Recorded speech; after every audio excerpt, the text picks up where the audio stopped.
राज्यामध्ये पारा चांगलाच घसरलेला आहे। पुण्याच्या ग्रामीण भागात तर रात्रीचं तापमान हे अगदी 10 ते 11 डिग्री सेल्सिअस इतकं खाली घसरलंय।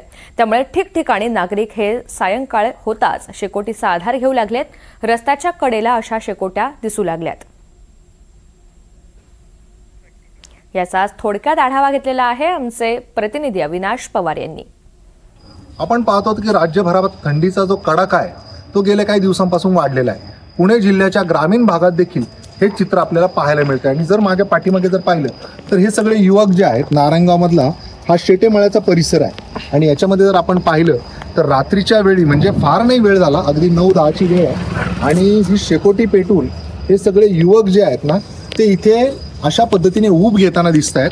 अगदी 10 ते 11 डिग्री सेल्सिअस इतकं तापमान झालेलं आहे। त्याच्यामुळे सगळी जी परिस्थिती आपल्याला ग्रामीण भागात पाहायला मिळते ती खरं तर बागायती पट्टा आहे, ऊसाचा पट्टा आहे, त्यासोबतच इथे नद्यांचं पात्र आहे।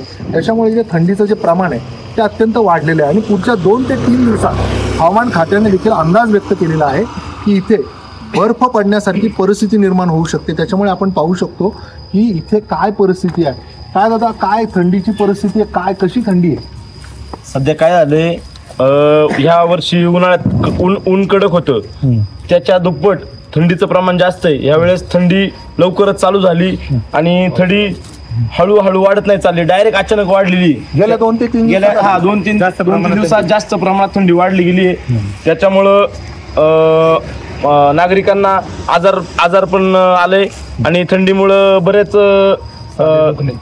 सर्दी ताप असे आजार जाणवू लागले ते। पण शेकोटीचा आधार आपल्याला घ्यायला लागतं। काय सांगाल तुम्ही? आता क्रिकेटच्या मॅचेस चालू होत्या, शेकोटीचा आधार घ्यावा लागतोय आपल्याला। आम्ही क्रिकेटची मॅच खेळलो तरी आम्हाला बॉडीला काहीच इफेक्ट झालेला नाही थंडीमुळे, त्यामुळे आम्ही शेकोटी पेटतो। थंडीमुळे आमची बॉडी अजून थंडच पडलेली आहे, त्यामुळे आम्हाला ऊबची गरज भासते म्हणून आम्ही रोज 1 तास तरी साधारण ऊब घेतो।